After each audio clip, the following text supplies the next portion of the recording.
guys, Lori here. I'm here today to do the first part of my June wrap up. I'm gonna start doing these until I read a lot less books when I probably get a full-time teaching job. I'm gonna start splitting it to the first 2 weeks of the month and the second 2 weeks of the month, just because I think the videos won't be as long. So I've actually had a pretty good reading one so far. I actually tackled a lot more of the books than I thought I was going to, and I actually got through quite a few from BEA already, which is really good. So that was actually really impressive. I wound up finishing one audiobook and so close to finishing Lady Midnight, as I'll talk about in this video. But overall, I wound up reading like seven books or 8 books, I think. And I really liked all of them. They were definitely all like 3 or 4 star reads, one 5-star read, but let's get into it. So the first book I wound up finishing in the month of June was Chemistry Lessons. I did wind up giving my thoughts about this in my readathon vlog and my end of May reading vlog, just because that's when I wound up reviewing it. But it's basically a really cute contemporary. I got it from HMH Teen at Blogbound. It basically follows this character, and she winds up kind of replicating her mom's experiment in the lovosphere to try to get her ex back, and it was actually really good. I really liked it, and it was super cute. I gave it 3.5 stars. If you want to hear more about my thoughts overall, go check out my readathon blog, because that's where I talk about it, or my review on my blog. But it was this really, really fun read, and the reason I don't have it is because I gave it to my friend Marissa, because she really wanted to read it. But overall, I really liked it, and I gave it 3.5 stars overall. Book I picked up was a book expo pick, and it was mostly because I found it when I was on the train, and it was the first book I pulled out of my bag. So I wound up completing Broken Things by Lauren Oliver. I really, really enjoyed this book. It's basically like Pretty Little Liars meets 13 Reasons Why without the suicide though. So it basically follows these two characters, Mia and Bryn, and it's 5 years after their best friend was murdered, and they are the prime suspects in their friend's murder. So it's basically like the unraveling of what happened this summer. There's like hints at Michael Paranormal, which throughout the entire book I really enjoyed. It's definitely a thriller, definitely a mystery. These characters would be what I consider like unlikable characters, but I really did grow to like them. I loved the divergent timelines, like the past and present. It really was like an onion story. Like you get a little bit of the story and then you get a little bit more. But I really, overall, really enjoyed it. I definitely am going to talk about this in my suspense and thriller mashup, which I will post closer to when these books come out, which will probably be around September.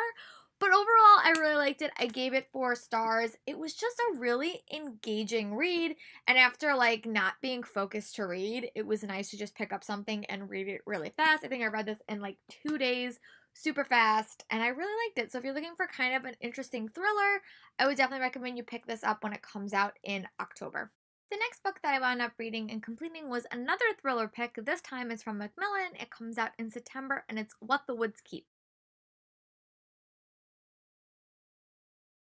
This is another thriller that I'm going to include in that thriller mashup. I'll probably post it in September. But overall, this book gave me like massive Buffy vibes. I just finished my Buffy and Angel rewatch, and it struck me as that. Basically follows this girl named Hayden, and on her 18th birthday, she is willed her mother's ancestral home. And when she goes there, she realizes that things are not quite what they seem, and things go crazy. This book is right now considered a standalone. So I think I was not as connected to the characters as I wanted to be. That includes all the characters. Towards the end, I was like a little bit more engaged with them, but I would definitely give the characters like a 3, just because I wanted to know more. And again, like in a standalone, you sometimes have to sacrifice that. But the world building was amazing. I love the atmosphere. I thought it was so great. I love the world that was created, and her path was also really interesting in the story as well. I just wish I felt more connected to her, and I'll talk about that in my discussion when I discuss it. But that was the only like downside. I just didn't feel super connected to her as a character. But I really did like the atmosphere, and I love the mystery, and also there was like found documents that were used to like um propel the story along. I thought it was like the right amount. It didn't go overboard. It wasn't like a luminaire or anything, but it definitely had elements of that, which I thought was really, really nice. And I thought that it was an interesting way to get outside of Hayden's head, because Hayden has a lot of demons. But overall, I give the book like 4 stars overall. So if you're looking for kind of like a thriller with definitely like a fantasy or sci-fi twist, I recommend you check it out. If you like Buffy, I think you'd really like this book as well. But yeah, overall I really liked it and I gave it 4 stars. Have been following me since about March, you know I've been trying to finish Lady Midnight by Cassandra Clare, and as at the moment of this recording, I have 30 minutes left in this audiobook, but I took a small break because I got an arc of the Unicorn Rescue Society book 2, and I needed to read the Unicorn Rescue Society book 1, so that's the audiobook that I read next, or listened to next. This is the shortest audiobook I ever read. It was a 2-hour audiobook. So I actually listened to it twice because I listened to it once and then I realized I missed like 30 minutes or like 10 minutes of it. So I just listened to it again so I could knew where like I wanted to know how everything happened. But I really liked it. It was super cute. It's about these 2 kids. One he moves to a new town and it's just like his first day of school. They go kind of on a field trip, but they wind up encountering a little creature and it winds up kind of turning their worlds upside down. It was a really cute adventure story. I think it would make a great read aloud for kids or like a really beginning reader. I think that they'd really like it. I know that if you get the book, it's like nicely illustrated, but it was super cute. I definitely am going to read book 2 probably next month. I think it's called The Bass Dragon. And the lead professor in there reminds me of the guy from Pokemon, like that kind of professor. So I just really liked it. It was super cute. Gave it 3 stars. It was adorable and I can't wait to read book 2. The book that I wound up reading was Magnus Chase and the Gods of Asgard, The Ship of the Dead. This is the final book in the Magnus Chase series. We are getting like a collection of short stories set in October, but I was really excited to finally read this. I love to read Rick Riordan's book in publication order, and there was a Percy Jackson cameo in this book, so I need to read this. I need to re-listen to The Dark Prophecy, which I'm probably going to listen to after Warcross, and then I can finally read The Burning Maze. So that's my listening goals, but I love this book. I thought it was so great.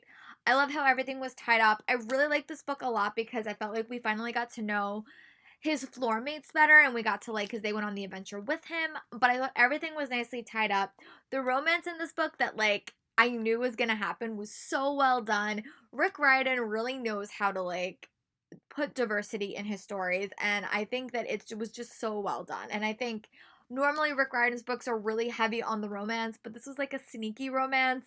It kind of reminded me a little bit of what J.K. Rowling did in Harry Potter. Like it's like she made you wait till the last 20 pages of this book to know who Magnus was going to end up with, and I just loved it. I love the mythology. I loved Magnus. I love how he took how the story ended, and I really, really liked it. If you guys want to hear my series thoughts and my spoiler thoughts, just let me know and I'll do it in the just let me know if you guys want to see that and I'll happily do a video. I'm just not planning to do it right now, but I really liked it. I love the Percy Jackson cameo. That was awesome. That's not really a spoiler because it says it in the summary, but I overall really liked it. Gave it 5 stars. Cannot wait to read The Burning Maze soon. The book I read was another BEA pick, and it was The Summer of Us by Cecilia Venice. This is a novel pick, and I think it came out the beginning of June. And it basically follows these 5 kids: Aubrey and her best friend, Clara, Jonah, and Gabe, and Ray. And they live in England, and they're about to graduate, and they're about to go on like a summer adventure. So they go to like a bunch of different cities in London, which I love travel themed books, and some of these cities I never actually attended, so it was kind of nice to go through them. But a lot of drama ensues. It's dual point of view. There is a LGBTQ romance and a regular, well, not a, you know what I mean. There's an LGBTQ storyline, and then there's a boy and girl storyline. You guys know what I'm talking about. But I really liked it. I thought it was super cute. I love the travel. I love books like this because it always deals with like the end of high school and changes and how you deal with changes. And I think that the 2 different girls were really different, so it really like it made their storyline super interesting. I love both romances in this book. They were so well done and so well crafted. I thought the travel was a nice way to set the story, and I just like the 2 characters, like their dynamics and their paths. It was just such a fun read. Really a perfect summer read. If you're going to a beach or going to be on a lot of trains this summer, this might be a perfect read for you. But I really liked it, and I was really happy that I got to read it early. So thank you, BEA. Thank you, novel. It was a really, really fun read. The next book I read was a little bit of a delayed sequel, but that is The Sweetest Kind of Fate by Crystal Cesaria. This is the second book in the Windy City Magic series. I read the first one last year and really liked it. So I'm not going to talk too much about spoilers because I don't want to ruin book one. But it basically follows this girl named Amber, and she is a part of a witch family. The world building in this series is so much fun. But her mother is a witch, and she did not get that gene, but she got to be a matchmaker. And when she looks at you, she will know who your perfect match is, and she's almost never wrong. So the first book was kind of her dealing with her powers and seeing what happens when a match you find out that a match is not what you think it's going to be. And it was a really, really fun read. This book kind of deals with the after effect of her matching that particular couple and the after effects of that, the effect on her. This book was a little bit more Amber focused, and I will admit at points her character was just, I struggled with a little bit, but I'm hopeful that the turn at the end really made me like her more. I love the caper in this one. This one was about her mortal enemy, basically Ivy, and trying to save her sister from a fate that no one wants. So it was actually really interesting. I really love again, this is another had LGBTQ run storyline in it. I really liked it. I know we're getting a book 3, so I will definitely be checking that out. Definitely wound up giving this book like 4 stars. The world building is spectacular. I struggled a little bit with Amber's character in this book, but I'm hopeful that book 3 will have cleared up those problems, and I'm definitely checking out book 3. So if you guys want me to do a series review or a series talk about this, just let me know in the comments and I'll happily do it. But yeah, that's my overall thoughts on The Sweetest Kind of Fate. Oh, I'm also in the middle of reading Bring Me Their Hearts from Entangled Teen, but I had like a free afternoon basically, and I really wanted to kind of read something fast, so I ended up pick up Mac B Kid Spy from Max Barnett. This was a Scholastic pick that I got at BEA, and it basically is adorable. This book is like 150 pages, but it's also fully illustrated. So it was like a super, super fast read. I wanted to read it so I can give it to the kids at the gym this summer, but it basically follows Max. He's an American, and he winds up getting a really random call from the Queen of England, and she thinks he's the only one that can save her crown jewels. It was such a fun read. I blew through this book. I read it so fast. It would make a great read aloud. It would also make a great book for a kid starting reading because the pictures are so fun, and like you could even probably tell the story from the pictures. If you're reading this to like a kid, they could probably pretty much tell the story with the pictures. But I really liked it. I gave it 3.5 stars. It's coming out in September, on September 11th. But I really liked it, and I will definitely be including this in a mashup review that I do with all of my middle grade books. But overall, I really liked it, and I gave it 3.5 stars. So that is my wrap up for the first part of March. I'm gonna be doing a second part of not the second part of March, the second part of June. This is my wrap up for the first 2 weeks of June, and my next wrap up will be the second weeks of June. I'm just trying to make these videos a little bit shorter for you guys. But yeah, I hope you guys like this, and hopefully by the time I come back, I will be done with Lady Midnight, which will be such a thing. So yeah, I hope you guys like this video. Let me know in the comments what book you're most excited to read that I picked up, or what you think I should read next, and I'll talk to you guys later.